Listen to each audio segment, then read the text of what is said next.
Hey guys, today we'll learn about EDA using Python. So in this, we will see the what is the exploratory data analysis we can do in Python. So first of all, we have to import the libraries like pandas, numpys, and matplotlib. Anyway, we are not going to use any visualization today. We'll do in the next part, but anyway, we have imported it. So we'll run this one. Okay. We have also a panda set option we have created for the float format, because sometimes what happen if you don't do the float format, right? It will display data in a scientific format for the float numbers if it has too much of decimal points. So to make it in a floating format, to make it as a proper and not to display in a scientific format, we give this display float format where we have to use this function. So we are running this one. Uh, After that, we are running this sales record CSV. This is in my drive. I have mounted this from my drive, sales record CSV file. So this data frame we read using the read underscore CSV, and because we have here sales record.csv file, that's why we are doing. Otherwise, if we have Excel file, we can use read underscore Excel, right? We want to, after reading the data frame, right? After creating the data frame from the CSV file, we first thing we want to do is we want to check the data, how the data looks like, right? So for that, we'll run the df.head. This will display the data. So top five, by default, it will show the top five rows. After that, we want to see the data, what is the data type, how many nulls are present. So for that information, we'll write df.info. This will give you the information, all the columns information, right? So how many rows, how many non-null rows, what is the count, you know, and what is the data type. So this will give us this information. Okay, to see the proper, data description, right? So we use df.describe. So it will give all kind of, statics of the data frame. So for example, what is the count of every column? So what is the mean, median, standard, and the max values? So this kind of information we can get it. So from this, we can see definitely from the above, we can see that we don't have any null values in our data, right? So we can confirm it from here. So if you give df.isNull.sum, it will give all the null values present in all the columns, total null values. So for us, as you can see, it is giving 0 for all the columns. It means we definitely don't have any null values in our data, right? So this, we also want to see what is the unique values present in all the columns of the data frame, right? For that, we can use nUnique. Data frame.nUnique will give you all the unique values, total number of unique values present in every column. For example, our region has 7 unique values, country has 185 unique values, item type has 12, sales channel to online, offline, order priority, critical, medium, high, low, right? So all those unique values it will give using nUnique. If you want to sort data, right? So suppose the data is coming randomly, we did the head, right? So but if you want to sort the data in any way, right? For example, we want to sort the data in what is a unit sold or total revenue, or any way we just have to do is sort values. So for example, this one, total profit we want to see, and because we want to see in the highest to in a descending order, right, from highest to lowest. So for that, what we do is ascending is equal to false. So if you see, the data will come in the total profit will be in the top, right? So it is coming in the descending order.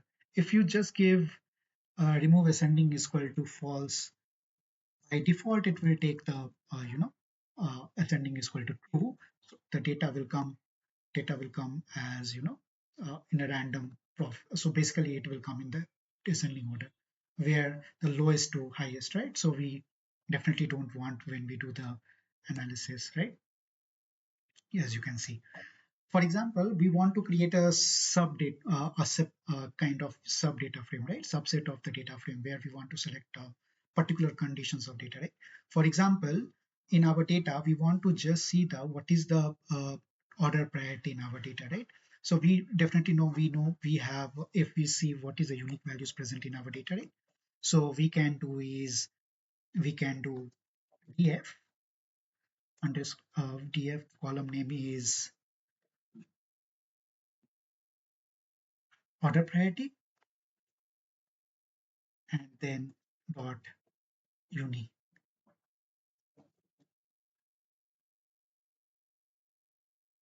right? Or we can unique. So it will show what all the arrays of C, L, M, H, right? So basically critical, low, medium, high. If we want to see the what is the total count against all those, order priority, we can do is value underscore counts. So, so this will give us, you know, all the value counts against the medium, low, critical, and high, right? So this is how we can see what all the unique values present in the order priority, right? So, so you can see, right? So we have those. Sorry. So we want to see the critical only data. We want to create a data frame which is called df critical where we want to just have a critical, right? So in that scenario we can simply give the conditions data frame and then under that the conditions we are giving. So condition is order priority is equal to c, then it will give df critical and you can see all the data coming under the order priority, is c only, right? For example, we if we do is df critical,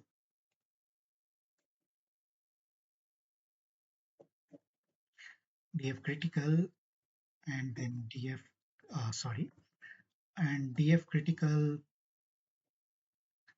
and order priority, and now we do unique, you will only see c values, right?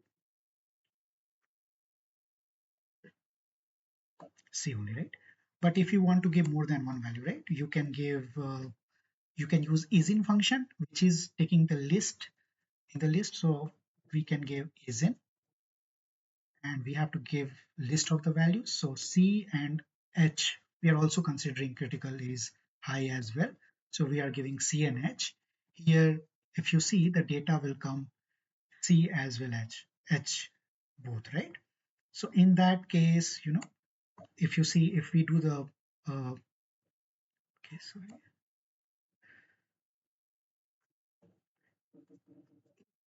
Yeah. So if we do, unique values in here,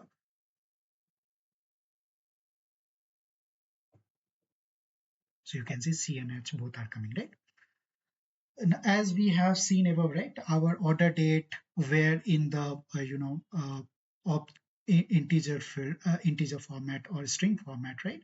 So we have to convert it to the date time format, right? So for that we can use as type function which will convert into date time format, right? Yeah. And then what we can do is we now we want to select the data. We want to see the all the data between in the 2017 year, right? For that what we are giving is we are selecting the data in 2017 1 to 2017 1231, and if we do that you see the data will be present only for 2017, right? So now what we do is we want to create a group by, right? We want to see the data on reason, item type and order date, and we want to get the sum of total revenue and the unit sold in count, right? For that if we do, we can get the data is here, group.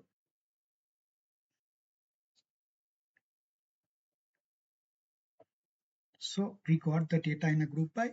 remember that whenever you have a null in data and values, right? Null values in your data, then you definitely do is drop any is equal to false. So what will happen is it won't allow.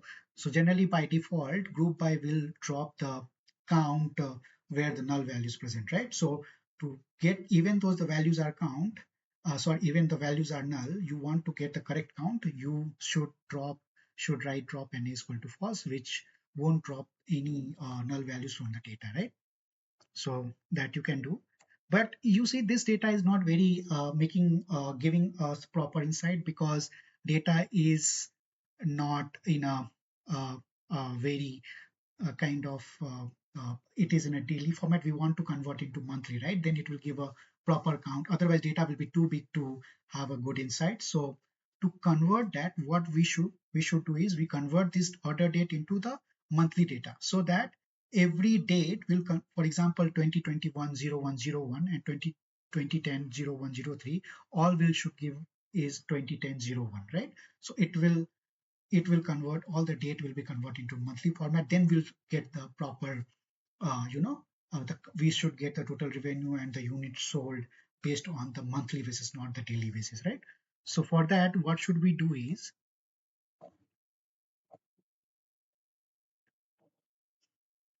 we should use a date time two period format in, and m is for month. So if you run this one, right, and if you basically, okay, so one of the things we should do is we should check this on the df1 because we are checking for 2017, right? So we should check this on this one, df1, and we should done this on df1 to check our data on df1, convert the order date into h. Yes, because the data is a slice from data frame. Now if we do on the order date, you see that all the data will come and count will come proper because it's coming monthly, right? 2017 January, February, March, April, and all, right?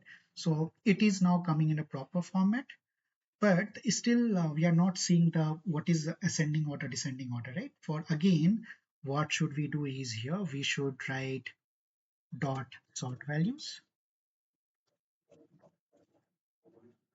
and we should sort values by total revenue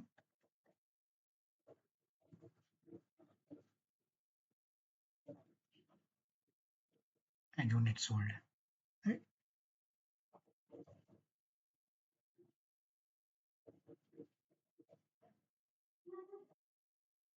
So it should give us in a proper. Okay, but we have not done the ascending is equal to false. For that, what should we do is we should write ascending is equal to false. So now you see our data is coming in the correct format. We are getting that sub-Saharan region. Item type is office supplies. Order date in 2017 June. We got the highest revenue and the highest revenue we got it. So this kind of insights, this kind of command will help you in the getting the correct insight, right? So now the problem statement is that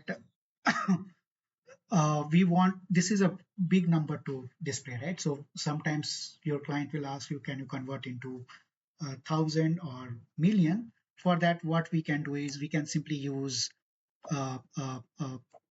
convert this data into 1,000, and we can give like k as an indicator of it is in 1,000. So for that, what we can do is we can apply lambda function, and we can give convert this data into a string so that we can append k in the end of the numbers, right? So for that we can use, for example, you can see this one.